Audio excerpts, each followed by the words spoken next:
अथ 55 सर्गः।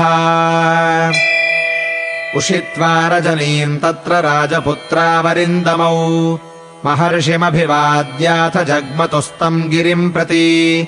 तेषाम् स्वस्त्ययनम् चैव महर्षिः स चकारः। प्रस्थितान् प्रेक्ष्यतांश्चैव पिता पुत्राणि वौरसान्। ततः प्रचक्रमे वक्तुम् वचनम् स महामुनिः। भरद्वाजो महातेजा रामम् सत्यपराक्रमम्। गङ्गायमुनयोः सन्धिमासाद्यमनुजर्षभौ। कालिन्दीमनुगच्छेताम् नदीम् पश्चान्मुखाश्रिताम्। अथासाद्य तु कालिन्दीम् प्रतिस्रोतः समागताम्। तस्यास्तीर्थे प्रचरितम् प्रकामम् प्रेक्ष्य राघव। तत्र यूयम् प्लवम् कृत्वा तरताम् शुमतीम् नदीम्। ततोऽन्यग्रोधमासाद्य महान्तम् हरितच्छदम्। परीतम् बहुभिर्वृक्षैः श्यामम् सिद्धोपसेवितम्। तस्मिन् सीताञ्जलिम् कृत्वा प्रयुञ्जीता शिशान्क्रियाम्। समासाद्य च तम् वृक्षम् वसेद्वातिक्रमेत वा। क्रोशमात्रम् ततो गत्वा नीलम् प्रेक्ष्य च काननम्।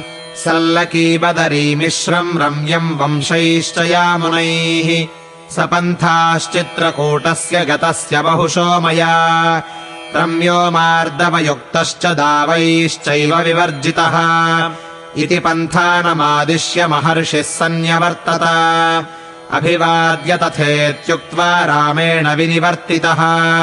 उपावृत्ते मुनौ तस्मिन् रामो लक्ष्मणमब्रवीत्। कृतपुण्या स्म भद्रन्ते मुनिर्यन्नोऽनुकम्पते। इति तौ पुरुषव्याघ्रौ मन्त्रयित्वा मनस्विनौ। सीतामेवाग्रतः कृत्वा कालिन्दीम् जग्मतुर्नदीम्। अथासाद्य तु कालिन्दीम् शीघ्रस्रोतस्विनीम् नदीम्। चिन्तामापेदिरे सद्यो नदी जलतितीर्षवः। तौ काष्ठसङ्घाटमथो चक्रतुः सुमहाप्लवम्। शुष्कैर्वंशैः समाकीर्णमुशीरैश्च समावृतम्। ततो वैतथशाखाश्च जम्बुशाखाश्च वीर्यवान्। चकार लक्ष्मणश्चित्वा सीतायाः सुखमासनम्। तत्र श्रियमिवाचिन्त्याम् रामो दाशरथिः प्रियाम्। ईषत्सलज्जमानाम् तामध्यारोपयत प्लवम्। पार्श्वे तत्र च वैदेह्या वसने भूषणानि च।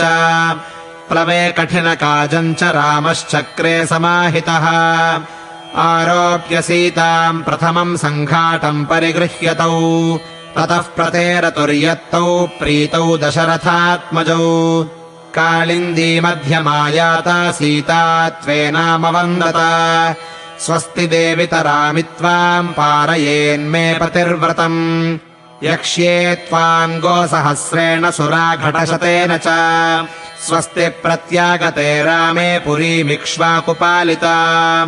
कालिन्दीमथ सीता तु याचमाना कृताञ्जलिः। तीरमेवाभिसम्प्राप्ता दक्षिणम् वरवर्णिनी। ततः प्लवेनाम् शुमतीम् शीघ्रगामूर्मिमालिनीम्। तीरजैर्बहुभिर्वृक्षैः सन्तेरुर्यमुनाम् नदीम्। ते तीर्णाः प्लवमुत्सृज्य प्रस्थाय यमुनावनात्। श्यामम् न्यग्रोधमासेदुः शीतलम् हरितच्छदम्।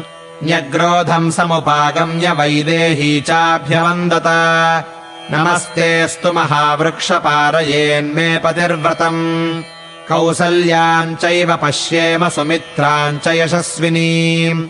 इति सीताञ्जलिम् कृत्वा पर्यगच्छन्मनस्विनी। अवलोक्य ततः सीता मायाचन्तीमनिन्दिताम्। दयिताम् च विधेयाम् च रामो लक्ष्मणमब्रवीत्।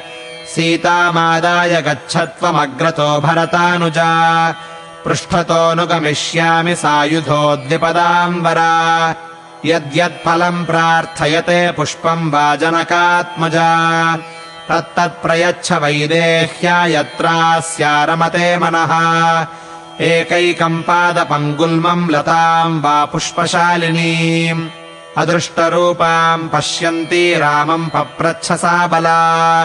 रमणीयान् बहुविधान् पादपान् कुसुमोत्करान् सीतावचन संरब्ध आनयामास लक्ष्मणः विचित्रवालुकजलाम् हंससारसनादिताम् रेमे जनकराजस्य सुता प्रेक्ष्य तदा नदीम् क्रोशमात्रम् ततो गत्वा भ्रातरौ रामलक्ष्मणौ बहून्नेध्यान् मृगान् हत्वा चेरतुर्यमुना वने विहृत्य ते बर्हिणपूगनादिते शुभे वने वारणवानरायुते समम् नदीव प्रमुपेत्य सत्वरम् निवासमाजग्मुरदीनदर्शनाः इत्यार्षे श्रीमद् रामायणे वाल्मीकीये आदिकाव्ये अयोध्याकाण्डे 55 सर्गः।